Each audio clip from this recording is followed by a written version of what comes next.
In this video, I will show you how to work with levels.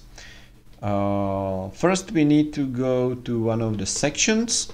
If you don't have a section and you need to create one, you can click on this icon, section, or go to View tab and select section. Then you select the first and the second point and create a new section. If you want to rename it, just select it and go to properties and view name and change it to, for example, A.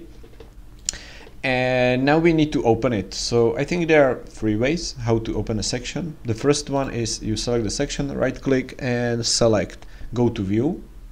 The second one is you can double click on one of these icons, but only the blue one works. So this doesn't, you have to double click here. Or actually you can find it in the project browser and open it right here. Okay, so now we can see floor 1 and 2 work levels, but I'm sure that there are more of these levels in this project, and the problem is that we have this crop view here. So I go to properties and uncheck crop view tool. Okay, and I think I can change the scale so we can see it better.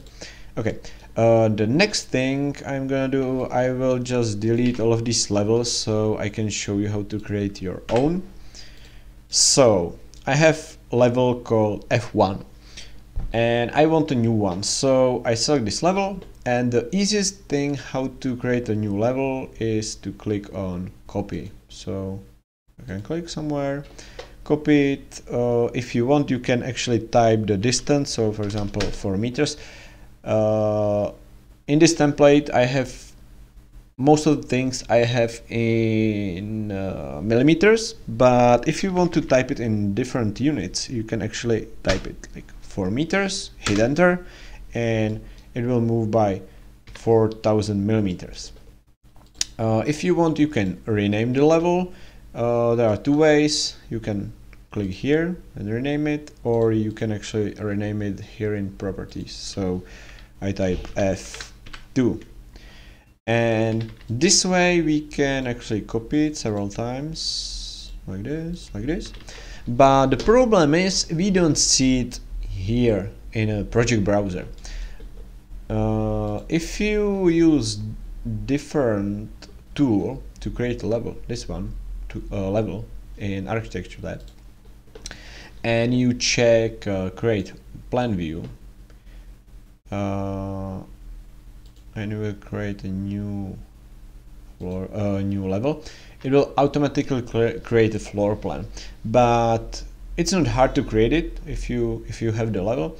If you have the levels, you just have to go to View tab, click on Plan Views, and select Floor Plan. The floor plan works the way that you see down, so it's for floor plans. But if you want to see ceilings, it's like you have head like here and you want to look up, you can select reflected ceiling plans. But right now we can use floor plan. So I select multiple levels. You can use Shift or Control to select multiple of these levels and click OK. Great. So we have all of them in the project browser. The next thing we can do is to actually change the elevation of these levels. Again, there are several ways how to do it. The first one is you click here and type different number here, or you can change it in properties like this, or yeah, you can actually create some dimensions there. And for example, I want to change the distance here, so I select this level, and for example I want to change this distance, so I type 4.1 meter. I did it wrong because it's in millimeters, so like this. And there's another way. If you select this, these special distances should show up, and you can actually use them the same way as we did with the dimensions. So I type for meters and it's done.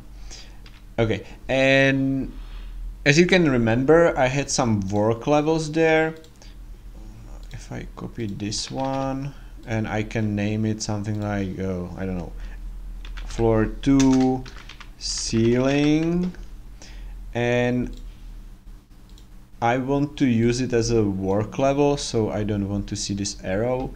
I can actually change the type of this level, but it's just the visual representation of the level. It doesn't change anything else. And I think that's all.